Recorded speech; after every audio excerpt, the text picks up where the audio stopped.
les 6 erreurs à ne pas faire au lit avec une femme. Hello mes belles, j'espère que vous allez bien aujourd'hui et on se retrouve ensemble pour une toute nouvelle vidéo sur ma chaîne YouTube qui est Aurore de pouvoir de séduction. Et pour toi qui es nouveau sur ma chaîne, je t'encourage tout simplement à t'abonner. Juste en dessous, tu verras que par toi-même, au quotidien, je partage de nombreuses vidéos avec des thématiques différentes.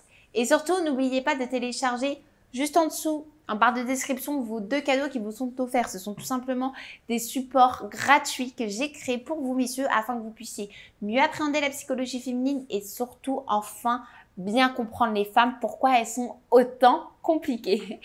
En tout cas, on se retrouve là tout de suite avec ce nouveau sujet qui sont les 6 erreurs à ne pas faire au lit. Aujourd'hui, on parle de sexe. Aujourd'hui, c'est la partie sexo.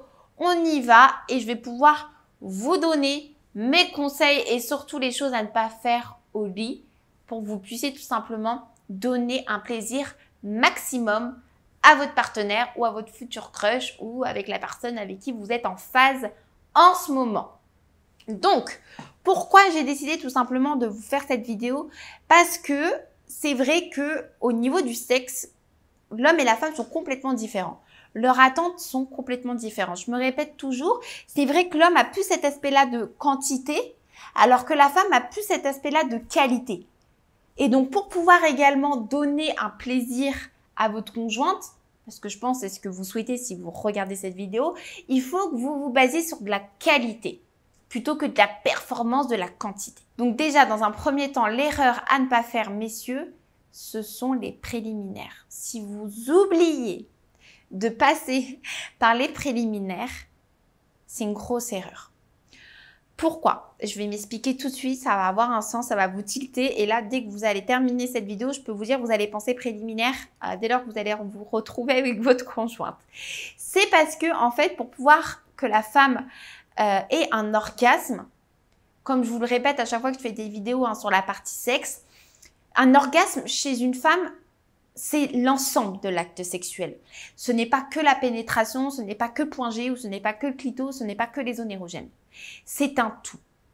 Ça va être un contexte, ça va être également comment l'acte va être fait, les positions, ça va être l'intention, ça va être l'émotion, ça va être la complicité, la cohésion, l'alchimie. Ça va être un ensemble d'émotions qui va la mettre bien, elle va se sentir bien. Et c'est grâce à ça que l'orgasme va pouvoir se déclencher.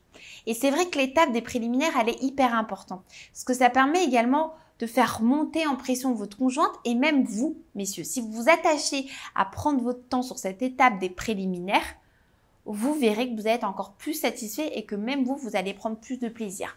Donc, n'hésitez pas durant cette étape des préliminaires de prendre le temps de toucher, de caresser, de lécher, de vous embrasser, de vous regarder, de vous parler. C'est hyper important. Donc, première erreur, ne pas oublier les préliminaires. Sinon, ça va être compliqué. Le deuxième point également, ça va être tout simplement d'être trop égoïste. Parce que très souvent, on entend les femmes dire « Non, mais tu sais, les hommes, ils sont hyper égoïstes au lit, ils pensent qu'à leur bonheur personnel et patati patata. » On l'entend assez régulièrement et moi, je l'entends également régulièrement lors de mes coachings. Donc, personnellement, je pense pas, messieurs, que vous êtes égoïstes. C'est juste qu'il y a encore ce manque d'incompréhension avec la psychologie de la femme au niveau de la libido. C'est pour ça que moi, aujourd'hui, je me permets d'éclaircir ces points et surtout ces erreurs. C'est que vu que vous êtes vraiment sur un aspect de quantité, voilà, vous avez aussi, vous, besoin de jouir, que vous en oubliez parfois la femme, en fait. Vous en oubliez que la femme, c'est très psychologique. C'est très cérébral. Donc, cet aspect un peu d'égoïsme peut déchauffer la femme. Et donc, au final, elle prendra pas son pied. Donc, vraiment, soyez dans le partage. C'est ça, en fait, un acte sexuel quand on fait l'amour avec sa conjointe, avec sa partenaire qu'on aime fort. C'est le partage, c'est la cohésion, c'est la complicité. Donc, misez sur ça pour faire en sorte que vos rapports sexuels ou votre intimité soient vraiment exceptionnels. Donc, ça, c'était le deuxième point. Le troisième point également, c'est de ne pas communiquer. Grosse erreur. La communication, elle est essentielle lorsque vous faites l'amour avec votre conjointe ou votre partenaire. Bon, je vous demande pas de taper une discussion non plus sur ce qu'elle a fait dans sa journée, etc. Ce n'est pas le but. Quand je parle de communication, c'est vraiment faire monter le désir. Sexualiser votre discussion durant votre acte sexuel. Oula, je viens de m'étonner. Sexualiser une discussion lors de votre acte sexuel. Pourtant, c'est bien français. Donc, j'espère que vous avez bien suivi, mais essayez de pimenter. Dites-lui à quel point vous l'aimez, à quel point vous la sentez bien, qu'elle vous excite, que son regard vous excite. Jouer un peu avec les mots, c'est important parce que ça va faire travailler l'imaginaire de la femme et ça va la rendre folle et ça va être beaucoup plus propice pour elle afin qu'elle ait un orgasme. Ok? Donc, troisième point, ne pas communiquer est une grosse erreur. Justement, ça va pouvoir redonner un coup de boost à votre libido. Le quatrième point également à ne pas oublier, c'est de donner un orgasme à votre conjointe. Du moins, lui donner un énorme plaisir.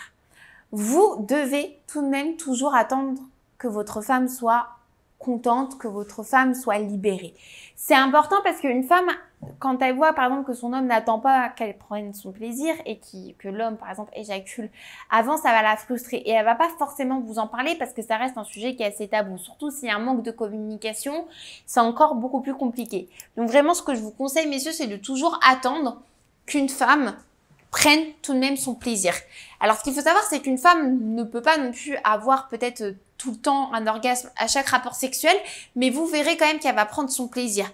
Vous allez voir au niveau de son regard, sur le fait qu'elle va avoir des frissons, sur le fait qu'elle va trembler et qu'elle va perdre un peu ses moyens au niveau des yeux, etc. Vous allez voir une différence quand elle va prendre son plaisir ou quand elle prend pas son plaisir. Donc, tout ça, ça rejoint aussi le côté un peu égoïste. Prenez le temps de lui faire plaisir et prenez votre plaisir aussi après ou même en même temps qu'elle. C'est encore plus bon et c'est encore plus fort. Et le dernier point également, donc la dernière erreur que je voulais vraiment vous signifier pour le coup, c'est vraiment si vous souhaitez tester de nouvelles choses, par exemple de nouvelles positions avec votre conjointe ou des nouveaux lieux assez atypiques, assez insolites, communiquez avant. Ne lui imposez pas vos envies. Parce que vraiment, pour le coup, ça freine. Ça freine une femme. Si vous la forcez ou si vous la prévenez pas sur une position ou sur quelque chose que vous souhaitiez faire, ça peut vraiment la brusquer. Donc, communiquez avec elle, c'est extrêmement important. Si vous prévenez-la ou peut-être parlez-en avant. C'est pour ça que je dis la communication, elle est encore d'autant plus importante dans le cadre de la libido. Donc, n'hésitez pas à lui en parler. Ne faites pas des choses comme ça si elle n'est pas au courant. Parce qu'un acte sexuel, c'est à deux, encore une fois. J'espère en tout cas que cette vidéo vous aura plu, messieurs. N'hésitez pas en tout cas si vous aviez la moindre question, un petit commentaire juste en dessous. J'y répondrai vraiment avec plaisir. Si vous avez aimé cette vidéo, un petit like, ça donne toujours de la force. Et il ne me reste plus qu'à vous souhaiter une super belle journée. Prenez bien soin de vous et je vous dis à très bientôt.